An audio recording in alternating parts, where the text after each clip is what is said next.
Isang paalala, ang video na ito ay ayon lamang sa aking sariling pananaliksik. Hindi ko nais na pilitin ang sino man na maniwala sa videong inyong matutunghayan. Kung hindi kayo kumbinsido sa mga impormasyon at taliwas ang inyong paniniwala sa kaalamang aking ilalahad, maaari kayong gumawa ng sarili ninyong pagsisiyasat para sa inyong kakontentuhan. Ang videong ito ay gabay lamang sa mas malalim na kaalaman at pag-intindi at hindi gawa ng isang profesional. Naniniwala ako na malaya tayong magbigay ng opinyon at suhestyon bilang malayang mamamayan ng Pilipinas. Maraming salamat po.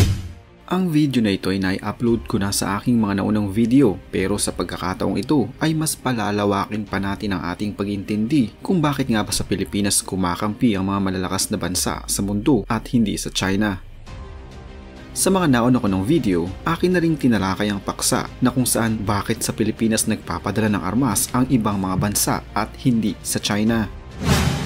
Marahil ang mga kasagutan sa tanong na ito ay pareho lamang. Iyon ay alam kasi ng Pilipinas ang kanilang ipinaglalaban at wala tayong ginagawang hindi kanais-nais na maaaring magdulot ng disgrasya kanino man. Alam ng ibang mga bansa ang mga nangyayari at alam din nila kung sino ang kanilang dapat na tulungan. Pero kung marami ang nagiging kaaway ng China na mga bansa dahil sa tila pambubuli nito, malamang ang magiging mga kakampi niya ay ang mga bansang katulad din niyang bully, ang North Korea, Russia at Pakistan. Sa katunayan, ang pangunahing dahilan ng mga bansang ito kaya tila sumasang-ayon sila sa China ay kagagawan umano ng Amerika. Ito'y dahil sa tila pangingialam ng Estados Unidos sa mga hakbang ng China laban sa mga bansang nakapaligid dito at sa mga teritoryong pilit na inaangkin ng China. Tila ang Amerika umano ang nakapagpapagulo ng lahat at parang binubuhusan pa ng Amerika ang isang tila apoy ng gasolina upang mas lalo pa itong magliyab. Una na ring sinabi ng Amerika na pinangangatawanan lamang nila ang kanilang sinumpaang tungkuling pangkapayapaan noon pa man, kaya kailangan nilang makialam. Tungkulin na may kinalaman sa kapayapaan sa karagatan, partikular na sa kapayapaan pagdating sa pakikipagkalakalan. Subalit kahit sa ang bagay tignan, pagdating sa pang-aagaw ng teritoryo ng China ng walang sapat na basehan, wala kahit na isang bansa ang kakampi sa kanila. Sino nga bang nais na makipagtulungan sa isang bansang bigla na lamang nangaangkin ng mga teritoryong hindi naman sa kanila, kagaya na lamang ng West Philippine Sea? Ang Russia, China at Myanmar ay sinisisi rin ng Amerika dahil sa tila pagpapalala umano ng Amerika sa tensyon sa pagitan ng mga bansa sa Asia. Bukod sa tatlong bansa pa na ito, 10 bansa pa ang nagpakita ng suporta sa China kaugnay naman sa muling pagbabalik ng Taiwan sa China. Ayon sa mga bansang ito, dapat lang umano na makabalik ang Taiwan sa China dahil noon pa man ay parte lamang ito ng China. Kahit ang bansang Pakistan ay nasa panig din ng China, naniniwala din kasi ang mga Pakistanis ay pinaglalaban ng China na One China policy. Mas pinipili ng maraming mga malalakas na bansa ang magbigay ng suporta sa Pilipinas, lalong-lalo na ang mga bansang nasa Asia na kilalang hindi din magandang pakikitungo sa China. Una na riyan ang India. Ang bansang India at China ay kapwa naniniwalang pareho silang may karapatan sa ilang bahagi ng teritoryong kani-kanilang nasasakupan. Ayon sa China, ang Arunachal Pradesh na bahagi ng India ay parte ng timog bahagi ng Tibet na isang rehiyon sa China. Habang gate naman ng India na ang Aksai Chin na teritoryo ng China ay parte ng Ladakh na isang rehiyon sa India. Suma total, nasa halos 120 square kilometers ang sukat ng kabuang lupa ang kanilang pinag-aagawan. Patuloy ang pag-aagawan ng bansa hanggang sa magkaroon sila ng pansamantalang kasunduan na tinawag na Line of Actual Control. Subalit patuloy pa rin ang away dahil sa umano'y paulit-ulit na paglabag sa kasunduan. Hanggang sa ngayon, patuloy pa rin ang pag-aaway ng dalawang bansa. Sa katunayan, sa bagong standard map na inilabas ng China na 10-dash line, isa din ng India sa hindi pumubor dito dahil sa muli na namang pagsama ng China ng ilang teritoryo sa kanilang mapa na bahagi ng India. Bukod sa India, isa pa sa pinakamalakas na bansa ngayon ang nasa panig din ng Pilipinas ay ang bansang Japan. Ito ay dahil na din sa hindi pagkakasundo ng mga Hapon at Inchi kaugnay din sa pag-aangkin ng China ng ilang bahagi ng teritoryo ng Japan. Ang Senkaku Island ay parte ng Japan na kontrolado nito noon pang taong 1895. Ang islang ito ay pag-aari ng mga pribadong Hapones sa loob ng 120 taon. Nagsimula itong angkinin ng China noong pang 1970s. Mas lalong tumaas ang tensyon noong taong 2012 nang bilhin ng gobyerno ng Japan ang 3 sa pinag-aagawang mga isla mula sa pribadong magmamay-ari ng mga ito. Ang islang ito ay maaaring malaki ang maging tulong sa ekonomiya ng bansa. Mayaman kasi ito sa mga yamang dagat at malaki ang potensyal ng pagkakaroon ng langis at natural gas reservoir. Parehong pasok sa EEZ o Exclusive Economic Zone ng 200 nautical miles ng Japan at China ang bahaging iyon ng lugar. Subalit nag-overlap ang sukat na ito dahil ang dagat na naghiwalay sa pagitan ng China at Japan ay 360 nautical miles lamang. Noong Abril 2014, isinawalat ni Barack Obama na ang naturang pinagagawang teritoryo ay nasa ilalim ng US-Japan Security Treaty. Matatandaan kasi na nasakop noon ng Amerika ang ilang bahagi ng Japan, kabilang na nga dito ang Senkaku Island. Subalit ayaw makialam ng Amerika sa hidwaan ng dalawang bansa dahil baka pati sila ay madamay. Sa kasalukuyan ay wala pa ding formal na kasunduan kung kanino ba talaga ang bahaging iyon ng karagatan, pero ang parehong kampo ay kapwa naghahanda sa posibleng mangyari sa hidwaan. Maaaring nasa ating panig din ang Taiwan dahil na rin sa pilit na pangokupa dito ng China.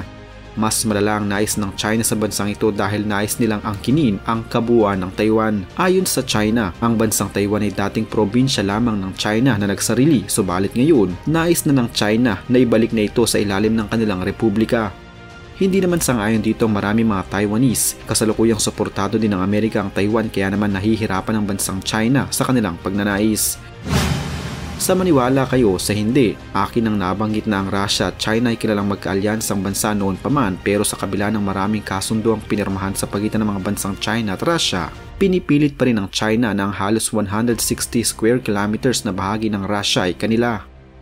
Ito'y kahit noong unang panahon pa man ay tinalo na ng bansang China ang Russia at napagkasundoan na rin na sa Russia mapupunta ang naturang teritoryo. Hanggang sa kasalukuyan, wala pa ring malinaw na pagbabago sa naturang iringan. Hindi din pala tayo nakakasiguro kung saang panig talaga si Putin. At eto pa, nagkaroon din ng iringan pagdating sa border o hangganan ng North Korea at China. Sa pagitan ng kanilang mga border ay ang Yalu at Tumen River na may mga islang walang nakatira. Hanggang sa kasalukuyan, nagtatalo pa rin ang dalawang bansa sa kung sino ba talaga ang tunay na nagmamay-ari sa mga islang ito.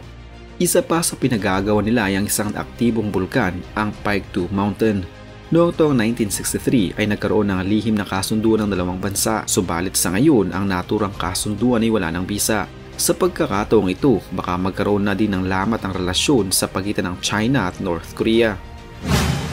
Kilala din ng South Korea bilang isang bansang may magandang ekonomiya at alam nyo ba na nagkaroon sila ng overlapping air defense identification zone issue sa pagitan nila at ng China. Ito ay mula sa Socotra Rock sa Yellow Sea na umunoy nagtatakda sa hangganan ng kanilang Air Defense Identification Zone, subalit ang Socotra Rock ay isa lamang bato na nakalubog sa dagat at wala itong kinalaman sa hangganan ng teritoryo ng bawat bansa. Pero ang South Korea ay nagtayo ng helipad sa batong ito at ginamit upang mai-extend na kanilang Air Defense Identification Zone. Hanggang sa kasalukuyan ay patuloy pa rin ang agawan ng dalawang bansa sa batong ito. Nangako ang US Secretary of Defense kay Pangulong Marcos Jr. na tutulong ang Amerika sa modernisasyon ng kakayahang pangdepensa ng Pilipinas at dadagdagan ang interoperability ng mga sundalong Pilipino at Amerikano. Binigyang diin pa ni Lloyd sa Pangulo na higit pa sa pagkakaibigan ng relasyon at alyansa ng dalawang bansa dahil para naaniya silang pamilya na naghahangad ng malaya at bukas na Indo-Pacific para sa kaunlaran ng dalawang bansa at ng buong rehiyon. Tandaan din natin na ang mga bansang Iran at Russia ay pawang mga miyembro din ng United Nations dahil kung sakaling kampihan nila ang isang bansang nagpasimula ng digmaan, ay nangangahulugan ito ng pagsuway sa kasunduan na kanilang pinirmahan na napapaloob sa United Nations. Isang napakawalang kabuluhang gyera nito para sa Russia at Iran kung pag-aaksahin nila ito ng oras at effort. Kumakampi ang malalakas na bansa sa Pilipinas malamang dahil sa hindi din sila pabor sa ginagawa ng China o maaaring mayroon ding mga issue kaugnay sa teritoryo ang hindi pa din natutuldukan sa pagitan ng China at ng mga bansang ito. Bukod dito, marami din naman kasing mga bansa ang tila nakakahalata na hindi na tama ang ginagawa ng China sa tila pambubuli nito sa ibang mga bansa, makuha lamang ang kanilang nais. Kinakampihan naman ng ibang mga bansa ang China marahil ay dahil ang mga bansang ito ay may lihim na galit sa mga bansang ayaw din sa China o di kay malaki ang pakinabang nila sa China lalo na sa ekonomiya kaya hindi din nila ito basta-basta maiwanan. Matatandaan din na pumanig sa atin ang bansang UK at Canada pagdating sa tila pambubuli ng China sa West Philippine Sea. Binigyan nila tayo ng suporta dahil ayon sa kanila Nababahala na sila sa mapanganib at unprofessional na asal ng mga Chinese sa South China Sea at mananatiling buo ang kanilang suporta sa Pilipinas sa paggiit nito ng soberanya sa loob ng exclusive economic zone ng bansa. Una nang nagpahayag ng pagkabahala ang Australian Ambassador to the Philippines habang sinabi din ng Defense Department ng Amerika na kabalikat sila sa paggiit ng mga karapatan ng Pilipinas sa South China Sea. Malaking bagay para sa Philippine Coast Guard ang suporta ng US, Australia at ng Canada.